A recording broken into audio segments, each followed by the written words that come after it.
Сәлем достар, бүгін мен сіздермен ауылдағы түске дейінгі күніммен бөлісемін. Түске дейін не жұмыс істегеніммен бөлісетін боламын. Міндетті түрде видеомды соңына дейін көріңіздер. Соңында рецепт болады. Рецепт те салдым. Қолдап кетіңіздер. Осындай видеолар ұнайтын болса комментарияға жазыңыздар. Мына көшеттердің астын тазалап жатырмын. Шөптерін орып, шауып дегендей.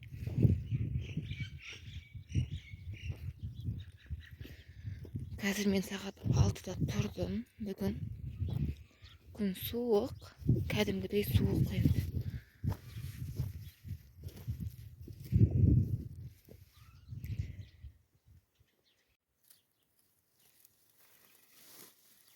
Мен өзім ауылдың атмосферасын қатты жақсы көремін. Осындай дыбыстарды, құстардың сайраған дауыстарына барлығын жақсы көремін. Бір дем алып қалам кәдімгідей. Сол үшін бір видео түсіріп көрейін дедім. Егер ұнап жатса, алдағы уақытта салып отыратын боламын. Тек қана рецепт салмай, сол бір видеоның ішінде немесе түске дейінгі, немесе түстен кейінгі видеоларымды салып отырамын. Әрине ішінде рецепт те болады.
Неки осы жерге дейін орып қойдым.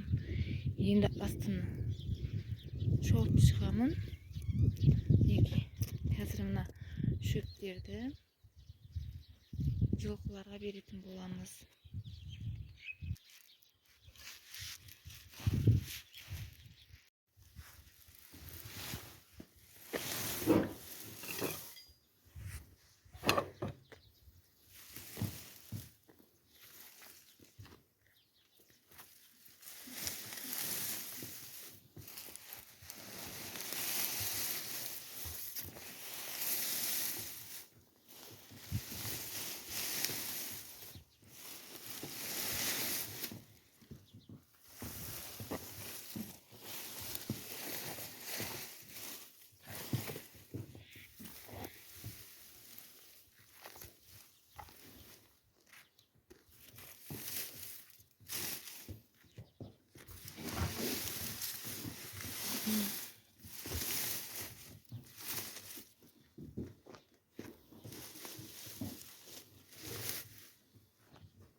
мінекей жылқылардың қарнын тойдырып қойдық.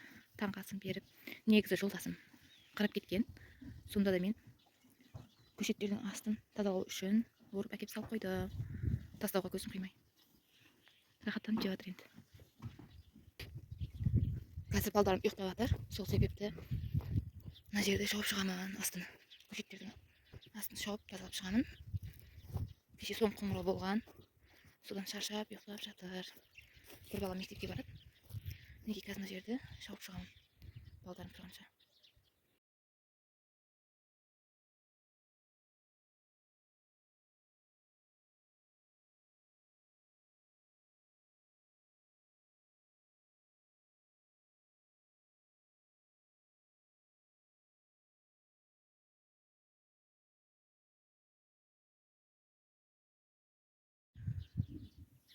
Мінекей шауып болдым.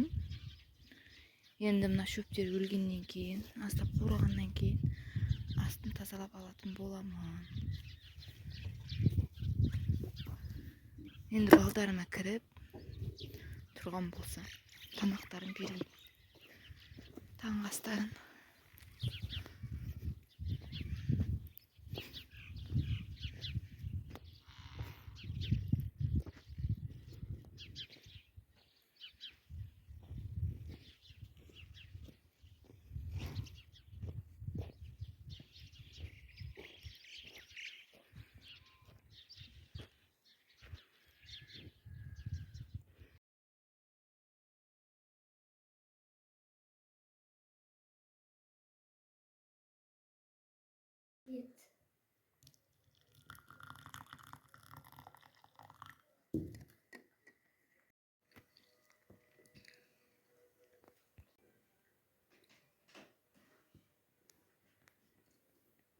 Шайымызды ішіп болдық. Таңғы асымызды. Енді баламды ұйықтатып, апсынымның қызын да ұйықтатып, аяқтарды жуып, үйімді жинап, арасында блинный пісіруім керек. Магазинге 60 штук заказ берген. Арасында пісіріп тастадым блинныйды. 50 теңгеден өткіземін. 60 штугын. Штугын 50 теңгеден. Енді бұл ыдыс-аяқтарды жуып аламын қазір. Үйіміз әлі бітпегендіктен іште жуа алмаймыз. 2 бөлмелі ғана болғандықтан осы жерде жуамын. Құдай қаласа осы жылы биыл үйімізге кіреміз, үлкен үйімізге бітіріп. Жуып тастайын. Мінекей жуып болдым. Енді басқа жұмыстарыма кірісетін боламын. Түскі асқа осындай оңай ғана блинныйға ұқсап кетеді енді бұл да. Бірақ өте дәмді болып шығады. Картошка болса болды. Үйде сүт, картошка және 2 жұмыртқа барлығының үйінде табылады деп ойлаймын. Осылай картошкамызды жақсылап жуып, үкіштен өткізіп аламыз.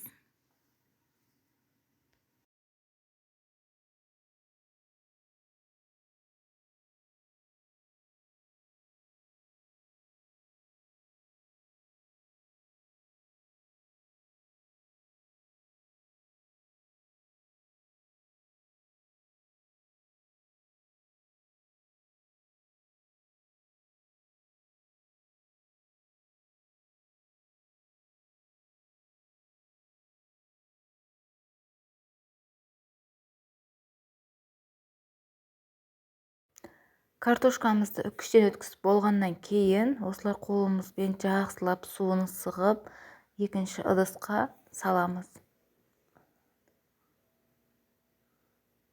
Суын сығып алғаннан кейін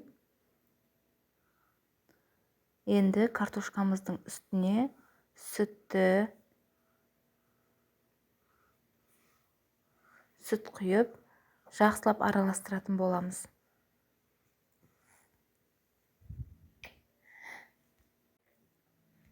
Екі жұмыртқамызды бөлек ыдысқа шағып аламыз, және де аздап тұз салып, шанышқының көмегімен жақсылап біркелкі болғанша араластырып картошкамыздың үстіне құямыз. Жақсылап араластырып, біркелкі масса болғанша араластырамыз. Үстінен сұйық май және де ұн салатын боламыз. Аздап ас содасын немесе разрыхитель салсаңыздар да болады. Егер разрыхитель жоқ болса, ас содасыны жарты ас қасықта, шай қасықта саласыздар. Және де ұн салып, жақсылап араластырамыз. Сұйық болмау керек, қоюлау масса болу керек.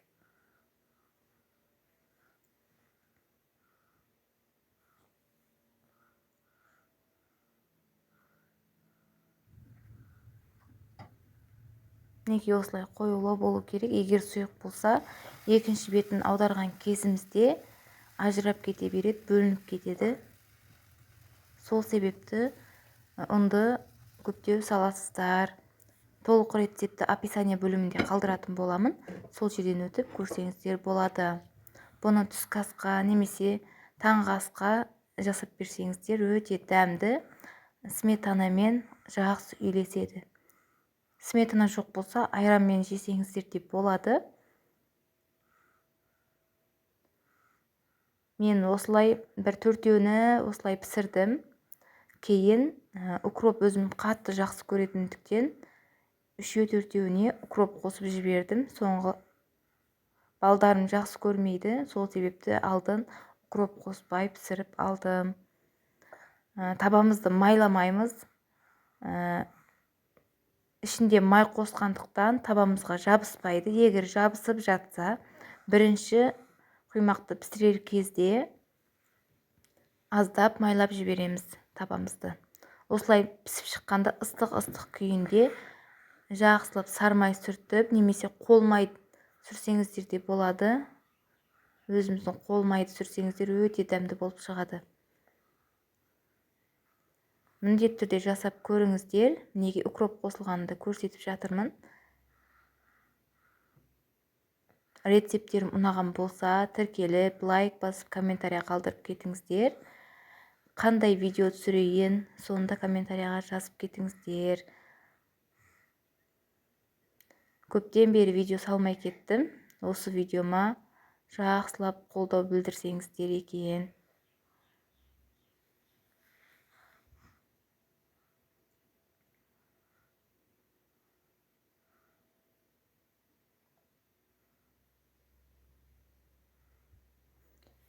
Видеомды соңына дейін көріп, қолдағандарыңыз үшін рахмет.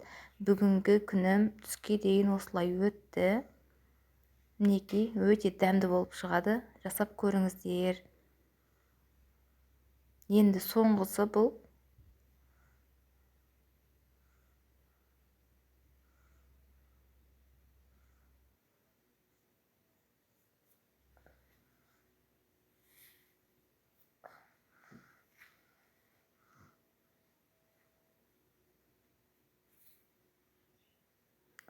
Баршаңызға рахмет.